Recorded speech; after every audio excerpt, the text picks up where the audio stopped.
Hello দর্শক, আসসালামু আলাইকুম। আশা করি সকালে ভালো আছেন। তো দর্শক, দেখতে পাচ্ছেন আমরা আমাদের পুকুরের পাড় দিয়ে কীভাবে এই কলা গাছের চারাগুলো চাষ করেছি। তো দর্শক, আপনারা চাইলে কিন্তু এভাবে আপনাদের পুকুরের পাড় দিয়ে এই কলা গাছের চারাগুলো চাষ করতে পারেন। তো দর্শক, এতে কিন্তু আপনারা প্রচুর পরিমাণে লাভবান হতে পারবেন। দর্শক, আমাদের অনেক ভাইরা কিন্তু এই কলা গাছের চারাগুলো চাষ করে কিন্তু তারা প্রচুর পরিমাণে লাভবান হয়েছে। তো দর্শক, আমরাও কিন্তু এই কলা গাছগুলো চাষ করে কিন্তু প্রচুর পরিমাণে লাভবান হয়েছি।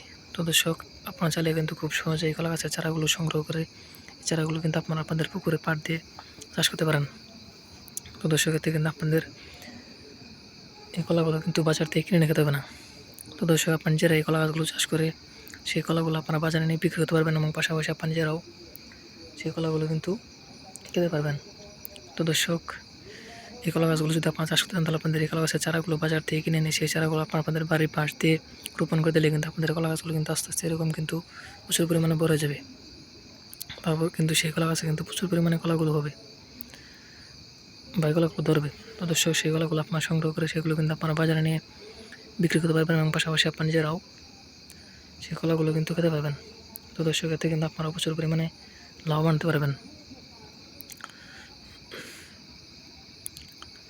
তো দর্শক, আমাদের ভিডিওটি যদি আপনার একটু ভালো থাকে তাহলে অবশ্যই চ্যানেলটি সাবস্ক্রাইব করে দেবেন এবং ভিডিওতে একটি লাইক করে দেবেন। ধন্যবাদ, সকলে ভালো থাকবেন। আসসালামু আলাইকুম।